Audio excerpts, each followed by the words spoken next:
जय हिंद दोस्तों, मैं हूं प्रभात। पीसीएस शिक्षा के मंच पे आप तमाम अभ्यर्थियों का हार्दिक अभिनंदन है। आज चर्चा के मुख्य बिंदु में पॉलिटी का लेक्चर नंबर ये 20 है और हम लोग चर्चा कर रहे हैं यहाँ पे फंडामेंटल राइट्स की। 20 के पहले हम लोगों ने already article number lecture number ये 20 है, जहाँ हम लोग आर्टिकल 14 की बात करने वाले हैं। अपने प्रीवियस लेक्चर में मैंने आर्टिकल नंबर 12 और आर्टिकल नंबर 13 के बारे में कवर कर दिया है। तो यदि आप लोग में से कुछ लोग नए हैं तो निश्चित रूप से चैनल को सब्सक्राइब कर लें और बेल आइकन को जरूर दबा लें, ताकि आपको सारे नोटिफिकेशन इन टाइम मिलता रहे और आप अपने टॉपिक को नए सिरे से या तो रिवाइज कर सकते हैं, या बिगनर हैं तो आप उसे नए रूप से पढ़ सकते हैं। मैं आपको बता दूं कि ये सारे के सारे जो कंटेंट हैं वो सबसे विश्वसनीय किताब पॉलिटी की लक्ष्मीकांत, एनसीईआरटी के कुछ नोट्स, परीक्षा वाणी, इन सारे से लिए गए हैं और अंतिम में हम लोग पीवाईक्यू के क्वेश्चन को भी डिस्कस कर रहे हैं। तो मुझे उम्मीद है कि इन सारे कंटेंट के माध्यम से आपके लिए एक टॉपिक का बेहतर रिवीजन हो पाएगा और आप की टॉपिक के ऊपर समझ अच्छी विकसित हो पाएगी। तो आइए समय को नहीं गंवाते हुए हम अपने लेक्चर को स्टार्ट करते हैं। अब यहाँ से हम लोग लेक्चर्स जो है वो अब थोड़ा थोड़ा जो है वो एक एक आर्टिकल या दो आर्टिकल देखना पड़ेगा, क्योंकि यहाँ आर्टिकल जो है फंडामेंटल राइट्स के आर्टिकल्स थोड़े से विशद हैं, मतलब डेंस हैं, तो यहाँ पे थोड़ा समय लग सकता है। इसलिए हम प्रयास करेंगे कि एक लेक्चर में उन सारे आर्टिकल्स को ही कवर करें जिनका कॉन्सेप्ट हम पूरा कर पाएँ। तो उसी के संदर्भ में आज आर्टिकल नंबर 14 की हम चर्चा करने जा रहे हैं। चलिए, तो मौलिक अधिकार की हम लोग चर्चा कर रहे हैं। मौलिक अधिकार के बारे में एक बार फिर से थोड़ा सा रिकैप कर देते हैं। मुख्य रूप से ये संविधान, हमारे संविधान के भाग 3 में इसका वर्णन है, जो आर्टिकल नंबर 12 से लेकर 35 के अंतर्गत सारे चीज़ों को बताता है। इससे पहले जो हमने चर्चा किया है आर्टिकल नंबर 12 पे चर्चा किया है। इस 12 के अंतर्गत राज्य को परिभाषित किया गया है। जो टर्मिनोलॉजी जहाँ जहाँ राज्य शब्द का इस्तेमाल होगा उसको परिभाषित किया गया है। साथ ही साथ इसमें यह भी परिभाषित किया गया है कि वो कौन से जो सेक्टर हैं जो राज्य के अंतर्गत नहीं आते हैं या राज्य के लिए प्रयुक्त नहीं होते हैं। उसके बाद हमने आर्टिकल नंबर 13 को देखा है और 13 के अंतर्गत हम लोगों ने आर्टिकल्स के बाद उन सारे फैक्टर्स को देखा जहां पे राज्य यदि किसी ऐसे कानून को बनाती है जो मौलिक अधिकार को न्यून करती है या कम करती है या समाप्त करती है, तो वैसे कानून को ये प्रारंभिक दौर से ही शून्य कर देने की शक्ति देता है। ये स्वतंत्रता के पहले भी लागू होता है और स्वतंत्रता के बाद भी लागू होता है। तो इस तरीके से आर्टिकल नंबर 12 और 13 ये सिर्फ एक तरीके से परिभाषा है और शक्ति को बढ़ाने और घटाने की है। वस्तुतः मूल रूप से यदि आप फंडामेंटल राइट्स जो हमारे मौलिक अधिकार हैं उसकी चर्चा आर्टिकल नंबर 14 से की गई है। चलिए, तो समझते हैं यहाँ पे। तो मूल रूप से संविधान में 7 मूल अधिकार प्रदान किए गए थे। जब हमारा संविधान 26 नवंबर 1949 को बनकर तैयार हुआ और जब 26 जनवरी और 1950 को लागू हुआ, तो इस समय आप देखेंगे कि संविधान में कुल मिला के हमारे लिए 7 मौलिक अधिकारों का प्रावधान किया गया था। कौन कौन थे वो, जरा उसको हम लोग देखें। तो सबसे पहले जो था वो अभी भी है, तो समता का अधिकार जो आर्टिकल नंबर 14 से 18 के अंतर्गत है। दूसरा है स्वतंत्रता का अधिकार 19 से 22। थर्ड में आप देखेंगे शोषण के विरुद्ध अधिकार जो कि आर्टिकल नंबर 23 और 24 में है। चौथे पे देखेंगे आप धर्म की स्वतंत्रता का अधिकार 25 से 28। सांस्कृतिक और शिक्षा संबंधी अधिकार 29 और 30 में है। संपत्ति का जो अधिकारी आप देख रहे हैं आर्टिकल नंबर 31, इसको हटाया गया है। और अंत में है संवैधानिक उपचारों का अधिकार जो कि आर्टिकल नंबर 32 है। तो यहाँ पे आपको बता दें कि जो आर्टिकल नंबर 31 है, संपत्ति का अधिकार है, इसको लेकर सरकार को अपने कार्य करने में काफ़ी ज़्यादा समस्याओं का सामना करना पड़ रहा था, खासकर अपने विकास के कार्यों को करने में।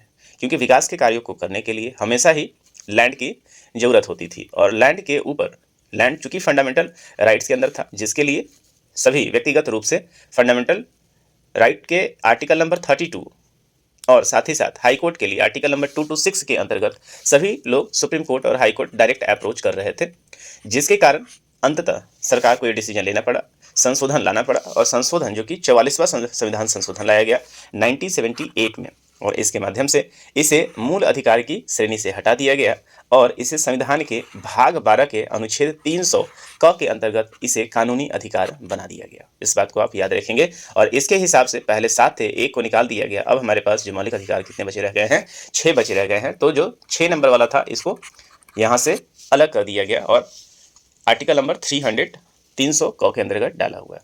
चलिए, अब बारी बारी से एक एक चीज़ों को समझते हैं। तो संविधान के अंतर्गत जो पहला, जो सबसे ज़्यादा है, उसे कहते हैं हम समता का अधिकार। समता का अधिकार जिसको हम लोग क्या कहते हैं, राइट टू इक्वलिटी, इसे हम लोग कहते हैं समता का अधिकार। और इसका वर्णन आर्टिकल नंबर 14 से लेकर 18 में किया हुआ है। ये सारे के सारे आर्टिकल, भारत एक ऐसा देश रहा है जहाँ पे अलग अलग तरह के जाति संप्रदायों का वर्णन है। विविधताओं में एकता वाला देश रहा है। यहाँ पे अल्पसंख्यक बहुसंख्यक का मामला बहुत ही ज़्यादा रहा है। छुआछूत जैसे बीमारियों का हिस्सा यहाँ पे, छुआछूत मतलब अमीर गरीब, ऊंच जात नीच जात, इन सारी चीज़ों का विभेद काफ़ी ज़्यादा रहा है। तो जब हमें स्वतंत्रता मिली, चूँकि इस संविधान के निर्माता डॉक्टर भीमराव अम्बेडकर खुद यहाँ थे और उन्होंने इस पर्टिकुलर सेगमेंट के लिए काफ़ी ज़्यादा प्रताड़ना सहा था। और यही कारण है कि आप देखेंगे कि इस आर्टिकल नंबर 14 के अंतर्गत उन सभी चीज़ों को रखा गया है जिसके माध्यम से संविधान में मतलब समाज में किसी तरीके के विभेद, ऊंच नीच, जाति संप्रदाय, इन सारी चीज़ों के आधार पे विभेद को रोका जाए। लेकिन यहाँ पे कुछ ऐसे विभेद, सकारात्मक और नकारात्मक, दो तरह के विभेद का कॉन्सेप्ट निकल कर आता है। कहीं कहीं विभेद जरूरी हो जाता है। उदाहरण के लिए जो आरक्षण का कॉन्सेप्ट है, उस आरक्षण में विभेद को सकारात्मक दिखाया गया, लेकिन आरक्षण भी एक सीमित समय के लिए, इसे प्रोलॉन्ग नहीं। लेकिन आज के समाज में आप देख रहे हैं कि आरक्षण एक राजनीति का वेपन बन चुका है। दूसरी तरफ आप देखेंगे कि आरक्षण इसी समता के आधार पर ही किसी को इक्वलाइज किया जा रहा है और इसी समता के अधिकार के आधार पे ही कहीं कहीं सकारात्मक विभेद भी आपको देखने को मिलेगा। तो इन तमाम तरह के प्रश्नों का उत्तर हम लोग इसी कॉन्सेप्ट में देखेंगे। तो आते देखते हैं यहाँ पे 14 से 18 में क्या क्या है। तो देखें, विधि के समक्ष समता एवं विधियों का समान संरक्षण, ये कहाँ है? आर्टिकल नंबर 14 में है, जिसकी चर्चा हम अभी करने वाले हैं डिटेल्स में। 15 के अंतर्गत आप देखेंगे, धर्म, मूल वंश, लिंग, जन्म स्थान के आधार पर विभेद का प्रतिषेध, मतलब यहाँ किसी तरीके का धर्म के आधार पे, मूल वंश के आधार पे, लिंग के आधार पे, जन्म स्थान के आधार पे विभेद नहीं किया जाएगा। ये आर्टिकल नंबर 15 में है। लोक नियोजन के विषय में अवसर की समता, आर्टिकल नंबर 16 है। अस्पृश्यता का अंत और उसका आचरण निषिद्ध, जो आर्टिकल नंबर 17 में बात करेंगे हम लोग। और सेना या विद्या संबंधी सम्मान के सिवाय सभी अपराधियों अब उपाधियों पर रोक, ये आर्टिकल नंबर 18 में आप देखेंगे। तो इन सभी तरह के और ये सारे के सारे जो आर्टिकल्स हैं, एक नागरिक होने के नाते हमें और आपको जानना भी चाहिए, इसके बारे में आपको संपूर्ण जानकारी भी होना चाहिए, तब जाके आप अपने हितों की सुरक्षा भी कर पाएंगे। और कंपटीशन तो खैर है ही यहाँ से। चलिए समझते हैं आर्टिकल नंबर 14 को। तो जैसा कि हमने चर्चा किया कि जो पूरा का पूरा ये आर्टिकल है वो समानता का अधिकार है, राइट टू इक्वलिटी का है। और इस राइट टू इक्वलिटी को करने के लिए हमारे समाज में सामाजिक रूप से आप देखें तो खासकर आप देखेंगे दो तरह के विभेद आपको यहाँ पे नजर आता है। दो तीन तरह के विभेद हमारे समाज में खासकर, पहला आप देखेंगे कि जाति संप्रदाय के आधार पर विभेद आपको नजर आएगा। जाति में ऊंच ऊंच जाति, नीच जाति, इन सबों का हमारे इतिहास में काफ़ी ज़्यादा रहा है। भारतीय परिदृश्य में तो ये काफ़ी ज़्यादा रहा है। दूसरा चीज़ आप देखेंगे, संप्रदाय के आधार पर आप विभेद को देखेंगे। यहाँ से अल्पसंख्यक और बहुसंख्यक का आपको कॉन्सेप्ट निकल कर आ जाता है। तो यहाँ विभेद को रोकना सरकार के लिए एक काम है। तो इन्हीं सभी चीज़ों के समस्याओं के समाधान के लिए आर्टिकल नंबर 14 को इन्फोर्स किया गया है। इसके अंतर्गत दो तरह का कॉन्सेप्ट आपको समझ में आता है। तो राइट टू इक्वलिटी को आप फर्दर दो तरह के कॉन्सेप्ट में बांट सकते हैं। ये दो तरह की बातों को कहता है। एक कहता है ये विधि के समक्ष समानता की बात करता है, विधि के समक्ष समानता की बात करता है। और दूसरी तरफ जिसको हम लोग इक्वलिटी बिफोर लॉ की बात करेंगे, और दूसरी तरफ यही विधियों का समान संरक्षण करता है, विधियों का समान संरक्षण। तो ये दो कॉन्सेप्ट आपको इस आर्टिकल में नजर आते हैं, एक विधि के समक्ष समानता और दूसरा विधियों का समान संरक्षण। और इसको हम लोग इक्वलिटी बिफोर लॉ के अंतर्गत रखते हैं, इक्वलिटी बिफोर लॉ के अंतर्गत रखते हैं। जरा समझते हैं। तो विधि के समक्ष समता और विधियों का समान संरक्षण। अनुच्छेद 14 में कहा गया है कि राज्य क्या है, इसके बारे में हम लोग चर्चा की है आर्टिकल नंबर 12 में।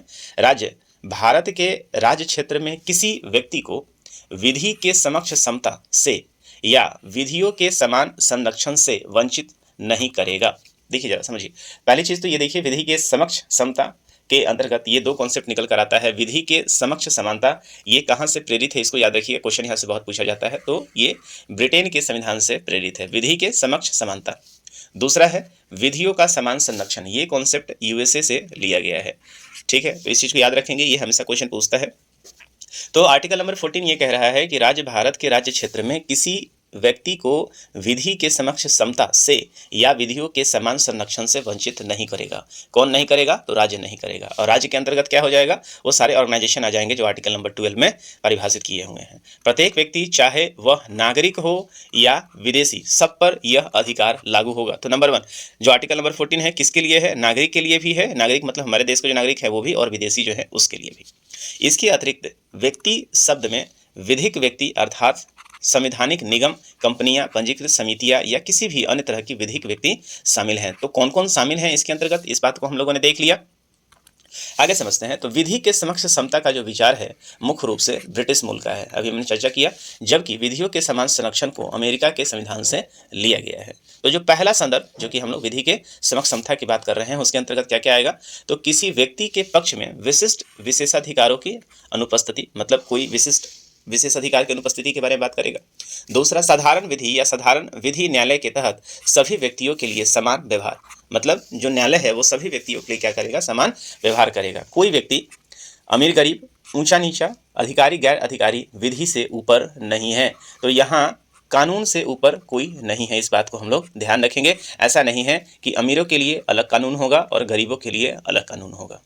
ऊंचा नीचा जाति अधिकारियों के लिए अलग कानून है और गैर अधिकारियों के लिए अलग कानून है। तो ये विधि के समक्ष समता का विचार ये प्रस्तुत करता है।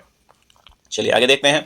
दूसरा जो संदर्भ है विधियों के समान संरक्षण की बात है। इसके अंतर्गत क्या कहा गया है, तो विधियों द्वारा प्रदत्त विशेषाधिकारों और अध्यारोपित दायित्व दोनों में समान परिस्थितियों में अंतर्गत व्यवहार समता की बात कर रहा है। मतलब किसी भी परिस्थिति में इक्वलिटी को ध्यान रखा जाएगा। समान विधि के अंतर्गत सभी व्यक्तियों के लिए नियम जो है वो क्या है, समान है, इसके बारे में। तो ये न्याय के सिद्धांत की बात करता है। दूसरा चीज आप देखें, बिना भेदभाव के समान के साथ समान व्यवहार करना। इस तरह पहला जो है वो जो फर्स्ट जो हम लोग बात कर रहे थे, विधि के समक्ष समता की हम लोग बात कर रहे हैं। विधि के समक्ष जो समता की हम बात कर रहे हैं, ये बेसिकली एक निगेटिव कॉन्सेप्ट है। ये क्या है, एक निगेटिव कॉन्सेप्ट है, इस बात को भी आप याद रखेंगे। और इसको एक एवी डाइसी का सिद्धांत भी कहा जाता है, एवी डाइसी का सिद्धांत कहा जाता है। जबकि दूसरा वाला आप देखेंगे कि ये एक सकारात्मक, ये वाला जो हम देख रहे हैं, तो विधि का समान संरक्षण जो है वो पॉजिटिव कॉन्सेप्ट माना जाता है। हालांकि दोनों का उद्देश्य विधि, अवसर और न्याय की समानता है, लेकिन लक्ष्य दोनों का क्या है, विधि, अवसर और न्याय की समानता को प्रदान कराना है। आगे देखते हैं। उच्चतम न्यायालय ने व्यवस्था दी है कि जहां समान एवं असमान के बीच अलग अलग व्यवहार होता है, अनुच्छेद 14 लागू नहीं होगा। इस चीज को समझिए जरा। हाईकोर्ट ने, उच्चतम न्यायालय मतलब सुप्रीम कोर्ट ने व्यवस्था दी है कि जहां समान एवं असमान के बीच में अलग अलग व्यवहार होता है, अनुच्छेद 14 लागू नहीं होगा। यद्यपि अनुच्छेद 14 श्रेणी विधान को अस्वीकृत करता है या विधि द्वारा व्यक्तियों, वस्तुओं और लेन देन में तर्क संगत वर्गीकरण को स्वीकृत करता है, लेकिन वर्गीकरण विवेक शून्य, बनावटी नहीं होना चाहिए, बल्कि विवेकपूर्ण, सशक्त और पृथक होना चाहिए। अब यहाँ पे इस कॉन्सेप्ट में आप देख रहे हैं कि कुल मिला के आप कहें कि विधि के शासन की बात हो रही है, यहाँ पे सबको एक बराबर देखने की बात हो रही है। ठीक है। तो विधि का शासन जो है, ब्रिटिश न्यायवादी एक एवी डाइसी हुआ करते थे यूके, उनका मानना था कि विधि के समक्ष समता का विचार विधि का शासन के सिद्धांत का मूल तत्व है। मतलब कानून जो हो वो सभी के लिए क्या हो, एक समान हो, अलग अलग लोगों के लिए अलग अलग कानून नहीं हो। जिस तरह से राजतंत्र में होता था, तो राजतंत्र में यदि कोई मंत्री है उसके लिए अलग कानून होता था, यदि कोई नॉर्मल व्यक्ति है उसके लिए अलग कानून होता था। ब्राह्मणों को अलग से आप देखेंगे कि ट्रीटमेंट, ब्राह्मणों को आप देखेंगे भारतीय इतिहास में, जो प्राचीन इतिहास है वहाँ क्या होता था, ब्राह्मणों को मृत्युदंड नहीं दिया जाता था, चाहे वो किसी तरीके का क्या है अपराध कर ले। लेकिन बाकी जो अन्य लोग थे उनको मृत्युदंड दे दिया जाता था, उनको गांव से बाहर निकाल दिया जाता था। लेकिन यहाँ पे इस तरीके की चीज़ों नहीं है, और इसी को क्या कहा जाता है, विधि का शासन कहा जाता है। तो इस संबंध में उन्होंने 3 अवधारणाएं प्रस्तुत की है। किसने की है, तो डाइसी साहब ने की है। इच्छाधीन शक्तियों की अनुपस्थिति, अर्थात किसी भी व्यक्ति को विधि के उल्लंघन के सिवाय दंडित नहीं किया जा सकता है। तो सिर्फ जो विधि कानून लिखा हुआ है उसके दंड के अलावा और किसी उल्लंघन को नहीं माना जाएगा। विधि के समक्ष समता अत्यावश्यक है। कोई व्यक्ति अमीर गरीब, ऊंचा नीचा, अधिकारी या गैर अधिकारी कानून के ऊपर नहीं है, सभी क्या है, कानून के नीचे हैं, और सबके लिए कानून क्या है, एक बराबर होगा। दूसरी चीज, व्यक्तिगत अधिकारों की प्रमुखता, अर्थात संविधान व्यक्तिगत अधिकारों का परिणाम है। जैसा कि न्यायालय द्वारा इसे परिभाषित और लागू किया जाता है, संविधान व्यक्तिगत अधिकारों का स्रोत है। यहाँ देखिए, पहले और दूसरे कारक में भारतीय व्यवस्था में लागू हो सकते हैं, तीसरा यहाँ नहीं होता है। भारतीय व्यवस्था में संविधान ही भारत में व्यक्तिगत अधिकार का स्रोत है। अब यहाँ पे आप मोटा मोटी तौर पे लैंग्वेज को छोड़ो, आप यहाँ पे तो स्पष्ट रूप से इस पूरे आर्टिकल में जो बताने का प्रयास किया गया है, क्योंकि इसके लिए सब क्लॉज का कुछ प्रावधान अभी यहाँ पे हम लोग चर्चा नहीं कर रहे हैं। आर्टिकल नंबर 14 में जो है वहाँ पे सिर्फ विधि के समक्ष समता और समान संरक्षण की बात हो रही है। सबसे ज़्यादा एग्जामिनेशन पॉइंट ऑफ व्यू से यदि आप देखेंगे, यहाँ जो सबसे ज़्यादा इंपॉर्टेंट है वो इसका अपवाद है। एक तरफ तो हम बात कर रहे हैं, जैसा कि कहा जाता है कि मौलिक अधिकार जो है, कई बार क्वेश्चन भी पूछा गया है कि एक हाथ से संविधान ने मौलिक अधिकार दिया है और दूसरे हाथ से इसको ले लिया है। मतलब एक बात तो स्पष्ट है कि जो आपके अधिकार हैं वो असीमित नहीं है, वो परिस्थितियों के अनुसार हैं। ये परिस्थिति के अनुसार इसके ऊपर युक्त निबंधन भी लगाया जा सकता है।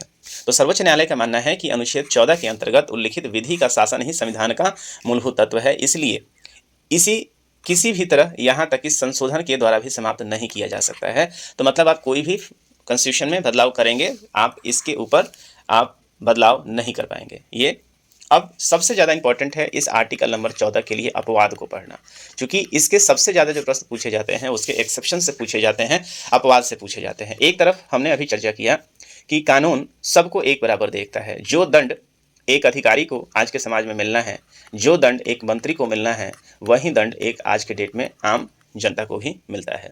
कोई भी कानून से ऊपर नहीं है ना। ऐसा नहीं है कि इनके लिए एक अलग जज सुनवाई कर रहे हैं और आम जनता के लिए अलग से कोर्ट लग रहा है, ऐसा बात नहीं है।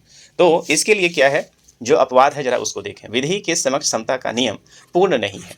पूर्ण जैसे ही यहाँ पे हुआ मतलब ये एब्सोल्यूट नहीं है, तथा इसके लिए कई संवैधानिक निषेध एवं अन्य अपवाद हैं। इसका वर्णन हम देखेंगे। अब जरा देखिए कि एक तरफ तो हमने समानता की बात कर दी, लेकिन अभी हमारे तरफ कई सारे असमानता को रखा गया है और इसी के अंदर उन सारे अपवादों की चर्चा की गई है। देखिए, तो भारत के राष्ट्रपति एवं राज्यपाल को कुछ शक्तियां प्राप्त की गई हैं आर्टिकल नंबर 361 को, जो अपवाद को कवर करता है। देखिए, पहला, राष्ट्रपति या राज्यपाल अपने कार्यकाल में किए गए किसी कार्य के लिए किसी निर्णय के प्रति देश के किसी भी न्यायालय में जवाबदेह नहीं होंगे। तो आपने तो कहा कि सबको एक जैसा आप मान लेते हैं, राष्ट्रपति महोदय हों या राज्यपाल महोदय हों, और यदि अपने कार्यकाल के दौरान यदि इन्होंने कोई ऐसा काम किया हो जो विधि सम्मत नहीं हो, तो वो किसी भी न्यायालय के प्रति जवाबदेह नहीं होंगे। तो पहला अपवाद तो यही है, आर्टिकल नंबर 361 में लिखा हुआ है। दूसरा, राष्ट्रपति या राज्यपाल के विरुद्ध उसकी पदावधि के दौरान किसी न्यायालय में किसी भी प्रकार का दंडिक कार्रवाई नहीं होगा, शुरू ही नहीं किया जाएगा किसी भी दंड का। मतलब राष्ट्रपति जो है वो कहाँ के हैं, देश के सर्वश्रेष्ठ प्रथम नागरिक हैं, और राज्यपाल जो है वो राज्य के प्रथम नागरिक है। तो दोनों को ड्यू रिस्पेक्ट देने के लिए एक नैतिकता पे छोड़ा हुआ है कि ये लोग ऐसे किसी भी आचरण को नहीं करेंगे। एक नैतिकता है, लिखा नहीं है लेकिन एक नैतिकता है। और इसी चीज़ को प्रोटेक्ट, मतलब जिस देश के राष्ट्रपति के ऊपर क्लेम लग जाएगा, जिस राज्य के राज्यपाल के ऊपर क्लेम लग जाएगा, तो फिर उस देश की इज्जत नहीं रहेगी, उस राज्य का इज्जत नहीं रहेगा। यही कारण है कि इसको यहाँ से, ये क्या है, आप इसको यहाँ से हटाया हुआ है। दूसरा देखिए, विभेद किया गया। दूसरा, राष्ट्रपति या राज्यपाल को पदावधि के दौरान उनकी गिरफ्तारी या कारावास के लिए किसी न्यायालय में कोई प्रक्रिया प्रारंभ नहीं की जाएगी। तो इनको अपने कार्यकाल के दौरान गिरफ्तार भी नहीं किया जा सकता है, इसके ऊपर कोई जो कार्रवाई है वो नहीं किया जाएगा। दूसरा, राष्ट्रपति या राज्यपाल पर उनके कार्यकाल के दौरान व्यक्तिगत सामर्थ्य से किए गए किसी कार्य के लिए किसी भी न्यायालय में दीवानी का मुकदमा नहीं चलाया जा सकता है, और यदि इस प्रकार का कोई मुकदमा चलाया जाता है तो उन्हें इसकी सूचना देने के 2 माह बाद ही ऐसा किया जा सकता है। मतलब इस तरह का मुकदमा यदि आप चलाया जा रहे हैं तो 2 महीना पहले ही आप इनको नोटिस देंगे, ये इस बात को स्वीकार करेंगे कि हाँ ये ठीक है, नहीं है तो फिर उसके बाद ये अपना इस्तीफा सौंप सकते हैं। चलिए दूसरा देखते हैं। तो यहाँ पे पर्टिकुलरली हम लोगों ने राष्ट्रपाल, राष्ट्रपति और राज्यपाल को जो विशेष अधिकार दिए गए हैं उसका बात चर्चा की है, जो समानता के अधिकार का उल्लंघन करता है ना। दूसरी चीज, कोई भी व्यक्ति यदि संसद से या राज्य विधानसभा के दोनों सदनों या दोनों सदनों में से किसी एक की सत्य कार्यवाही से संबंधित विषय वस्तु का प्रकाशन समाचार पत्रों में करता है तो उस पर किसी भी प्रकार की दीवानी या फौजदारी मुकदमा देश के किसी भी न्यायालय में नहीं चलाया जाएगा। ठीक है, अब क्या बोल रहा है कि कोई भी व्यक्ति यदि संसद से या राज्य विधानसभा के दोनों सदनों या दोनों सदनों में से किसी एक की सत्य कार्यवाही का प्रसारण, तो ये प्रसारण को लेकर है यहाँ पे, इसके ऊपर भी कार्रवाई आपका नहीं किया जाएगा। तीसरे चीज़ों को देखें हम लोग, संसद में या किसी सीमित या समिति में संसद के किसी सदस्य द्वारा कही गई किसी बात या किसी मत के संबंध में उसके विरुद्ध किसी न्यायालय में कोई कार्रवाई नहीं की जाएगी। आर्टिकल नंबर 105, ये क्वेश्चन कई बार पूछा हुआ है कि संसद के अंतर्गत या विधानमंडल के अंतर्गत जो भी कार्रवाई होती है उसके अंदर सांसद या विधायक जो भाषण दे रहे होते हैं या अपना पक्ष रख रहे होते हैं उनके ऊपर, उनके स्टेटमेंट के ऊपर आप कानूनी कार्रवाई नहीं की जा सकती है। और ये इसलिए है क्योंकि ये बिल्कुल फ्री होके निर्बाध रूप से अपनी बातों को रख सकें, वो किसी से बिना डरे हुए अपनी बातों को यहाँ रख सकें, और इसके लिए कोई भी जो है कानून में इस तरह का प्रावधान है कि इनके अगेंस्ट क्या है मुकदमा चलाया जाएगा। तो ये आर्टिकल नंबर 105 है। सिमिलर राज्य के विधानमंडल में भी ऐसा प्रावधान है। राज्य के विधानमंडल में किसी समिति में विधानमंडल के किसी सदस्य द्वारा कही गई किसी बात के लिए किसी मत के संबंध में उसके विरुद्ध न्यायालयिक कार्रवाई नहीं की जाएगी। Article number 194। तो 105, 194, 361 इसको याद रखिएगा। आर्टिकल नंबर 31 ग संपत्ति वाला अनुच्छेद 14 का अपवाद है। इसके अनुसार किसी राज्य विधानमंडल द्वारा नीति निर्देशक तत्वों के क्रियान्वयन के संबंध में यदि कोई नियम बनाया जाता है जिसमें आर्टिकल 39 की उपधारा ख और ग का समावेश है तो उसे आधार पर चुनौती नहीं दी जा सकती है। तो इसको तो पहले से हटाया हुआ है संपत्ति का अधिकार, मतलब राज्य यदि कोई कल्याणकारी काम कर रहा है और उसके लिए किसी का जमीन जा रहा है, कुछ ऐसी चीजें हैं, तो आप इसके अंतर्गत ये नहीं कहिए कि आर्टिकल नंबर 14 का हमारा उल्लंघन हो रहा है। ठीक है, इस बारे में सर्वोच्च न्यायालय कहना है कि जहां अनुच्छेद 31 ग आता है वहीं अनुच्छेद 14 चला जाता है। तो मतलब जहां जहां 31 ग आएगा वहां से अनुच्छेद 14 जो है वो चला जाएगा। इस बात को भी याद रखेंगे। आर्टिकल नंबर 39 जो कि डीपीएसपी को लागू करने के लिए ऐसा किया गया है।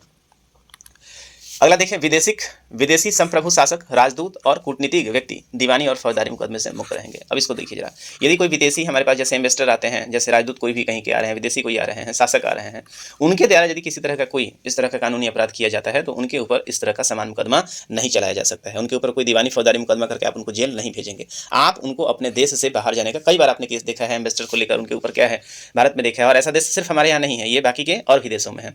यदि इनके कोई इन्वेस्टर हैं या कोई यदि कोई जैसे कोई जासूसी कांड में पकड़ा गया है या कोई इस तरह के स्टेटमेंट देता है तो उसको आप अपने देश से जाने के लिए कह सकते हैं, ना कि उसके ऊपर दीवानी या फौजदारी मुकदमा चलाएंगे। तो ये तो एक तरीके से इंटरनेशनल ट्रीटी को आप समझ लीजिए। सिर्फ ये हमारे अगेंस्ट नहीं है, ये दुनिया के हर देश में दूसरे के देश के राजनयिक के प्रति एक तरीके का सम्मान है।